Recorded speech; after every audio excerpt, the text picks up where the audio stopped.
আসসালামু আলাইকুম। আমি প্রফেসর রাশেদ। আজকে আমি আমাদের কিলয়েড নিয়ে যে আমি আগেও ভিডিও করা হয়েছিল, কিলয়েড নিয়ে আজকে আমি একটা সার্জিক্যাল প্রসিডিউর দেখাবো।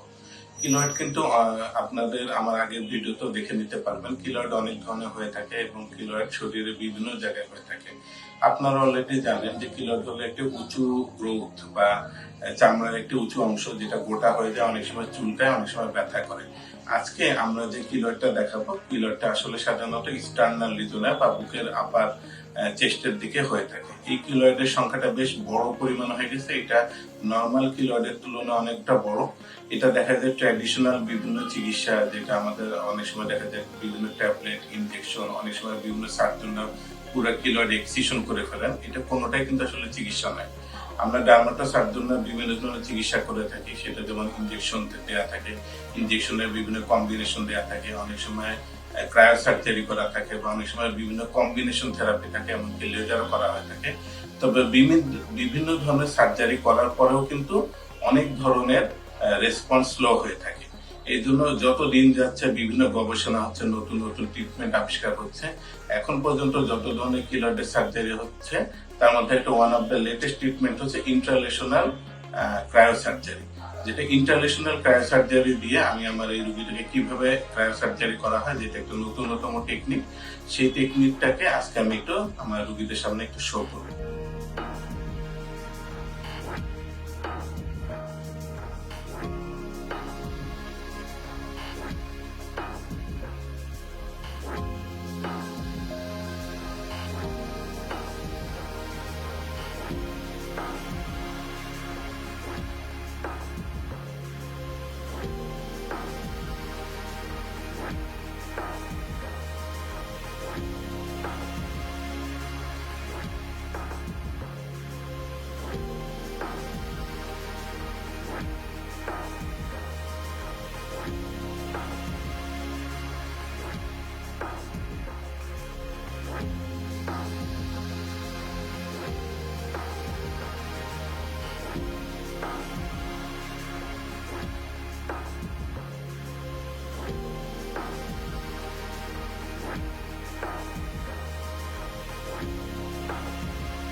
এতক্ষণ আপনারা যে সার্জারিটা দেখলেন, যেটা আসলে আমরা একটা ক্রায়ো সার্জারি মেশিনের মধ্যে আমরা একটা ইনজেকশন প্রোবটা ঢুকিয়ে নিয়েছি।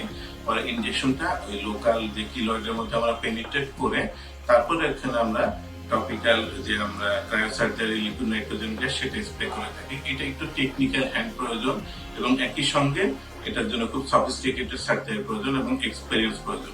এই ধরনের সার্জারি কিছুটা ডিফিকাল্ট, একই সঙ্গে কিছুটা সতর্কতা অবলম্বন করতে হয়, তবে রেসপন্সটা কিন্তু অন্য ক্রায়ো সার্জারির তুলনায় অনেক বেশি ভালো, এবং রেসপন্স অনেক ভালো। অনেকটা কম সময় বা কম সেশন লাগে, এবং দেখা যায় রোগী একটা ভালো রেসপন্স পেয়ে থাকে। সাধারণত বিভিন্ন ধরনের সার্জারি ক্ষেত্রে অনেক সময় লার্জ কিলয়েড হয়ে থাকে, বা অনেক সময় বিভিন্ন মানে র্যাপিড এবং বড় সার্জারি কিলয়েড হয়, যেটা দেখা যায় কোনোটা আশাই থাকে না, এমনকি বড় বড় সার্জারি করার পরও আবার ব্যাক করার সম্ভাবনা থাকে। সেসব কিলয়েডের ক্ষেত্রে এই ধরনের ক্রায়ো সার্জারি, যেটাকে আমরা ইন্টারন্যাশনাল ক্রায়ো সার্জারি বলি, এটা করলে কিন্তু অনেক ভালো রেসপন্স পাওয়া যাবে। এটার সঙ্গে অনেক সময় দেখা যায়, আপনারা দেখলেন যে আমরা ক্রায়ো সার্জারি নিডল দ্বারা পুরো কিলোয়ারটাকে আমরা ফ্রিজিং করে ফেলছি এবং ফ্রিজিংটা আস্তে আস্তে আবার স্কিন কালার আসতেছে। এভাবে কয়েকটা সেশন দিয়ে পুরো সার্জারি করলে দেখা যায় অন্য তুলনায় অনেক ভালো রেসপন্স আসবে ইনশাআল্লাহ। ধন্যবাদ।